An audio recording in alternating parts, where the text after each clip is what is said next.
Welcome back to It's Personal, brought to you by Gunderson Health System. I'm Chris Stauffer. Well, radon, how prevalent is it in our community? Here to talk a little bit more about that is Christie Harris, Wellness Education Specialist at Gunderson Health System. Thanks for being here. Thanks for having us. Radon, first of all, maybe we should just get a brief overview of what it is, because we've heard about it, and sometimes we get a little bit scared about things like this, but the reality is it's kind of prevalent out there in our community. Talk about radon. It's really prevalent in our community, and so it's found in the soil. So one of the misnomers is that people think that if they have a newer home, they're exempt from being at risk of having high-risk radon levels, and it's just not the truth.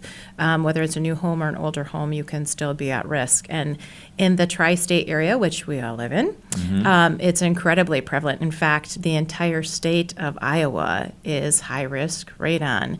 And depending upon where you're at, in the southeastern Minnesota, very high risk, and then there's pockets in the western Wisconsin area that's high risk as well. And if you're not in high risk, you're in a moderate risk area. So from what I understand, radon is really just sort of the breakdown of materials within the soil, and that breakdown sometimes gets trapped in a basement or in a building, in a home, and that can be detrimental to your health. Absolutely. In fact, it's the second leading cause of cancer, right behind smoking.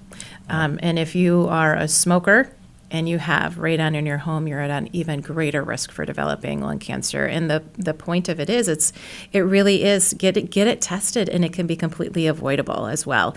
And the other misnomer that's important to talk about, Chris, is that people think that if it's just in a basement.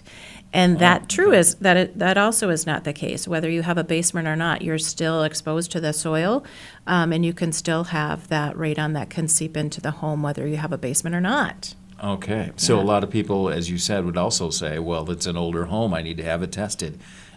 That's a bad idea too, because there might be radon in a brand new home as well, and there are people that bring in radon testing kits as well that can determine that pretty quickly. Absolutely. And speaking of radon testing kits, is it okay if I mention this now? Yeah, please. We actually, with the gracious support of our Gunderson Medical Foundation, were able to purchase some radon kits. Okay. So there's a few communities that we were kind of targeting, but I do have some that are still left in our office that if people would like to get a free testing radon kit, you just set it up in whether you have a basement or not in a place, and they'll give you all the directions on how to do it.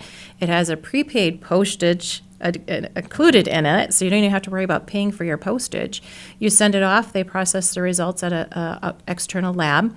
They'll send you the results back. One of the things that I just asked people is if they could let us know, and my contact information will be in there, what their results were, because if it comes back elevated, I also have some extended testing kits. And when we do the testing, this is Radon Awareness Month. Okay. One of the reasons why they do Radon Awareness Month in the winter is because this is the time of the year to test.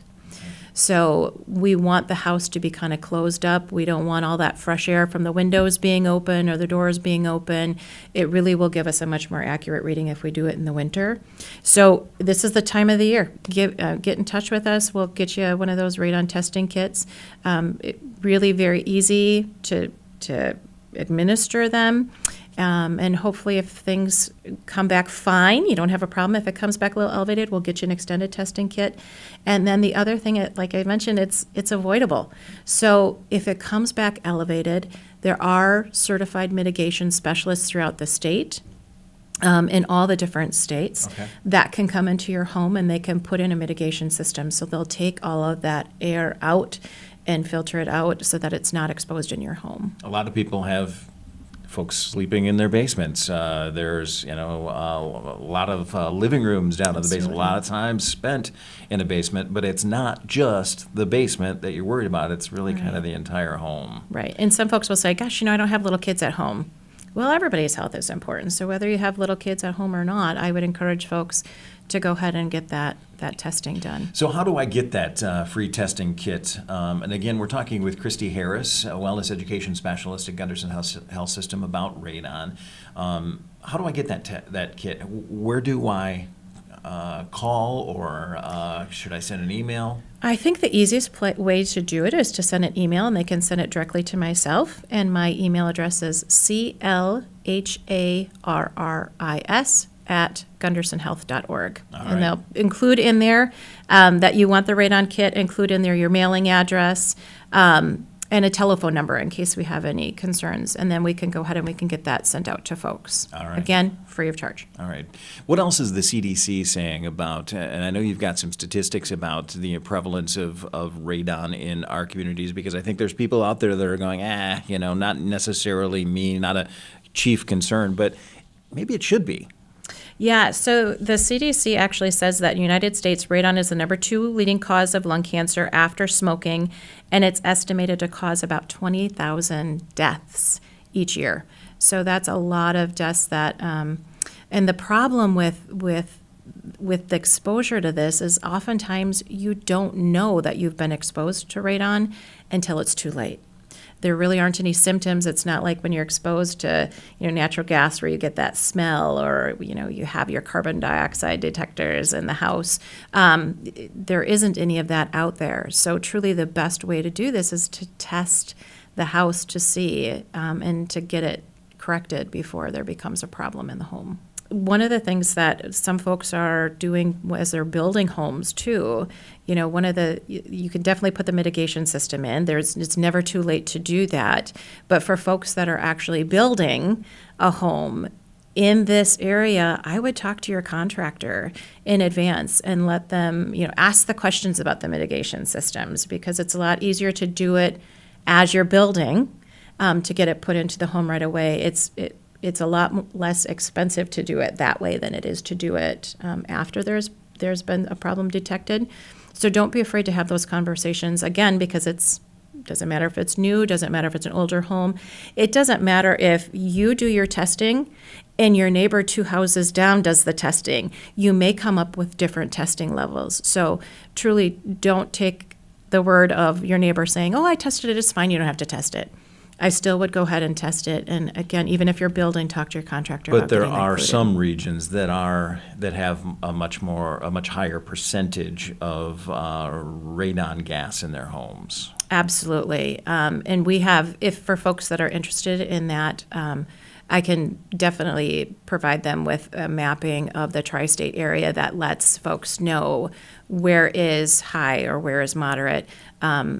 Again, if you're not in a high risk, you're still in a moderate. There is this entire area that we live in is an elevated risk for radon. A little surprising, I think, for people to hear. I know some of those statistics and some of that information is also available on the CDC website, so anybody listening can go there and see some of the regions that have a higher prevalence as well. Absolutely. So, all right.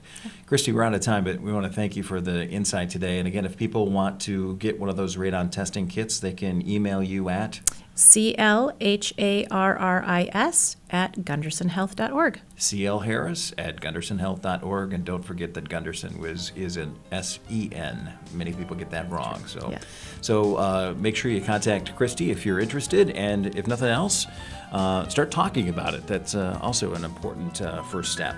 That's going to do it for this edition of It's Personal. It's Personal is brought to you by Gunderson Health System. I'm Chris Stauffer. Thanks for joining us.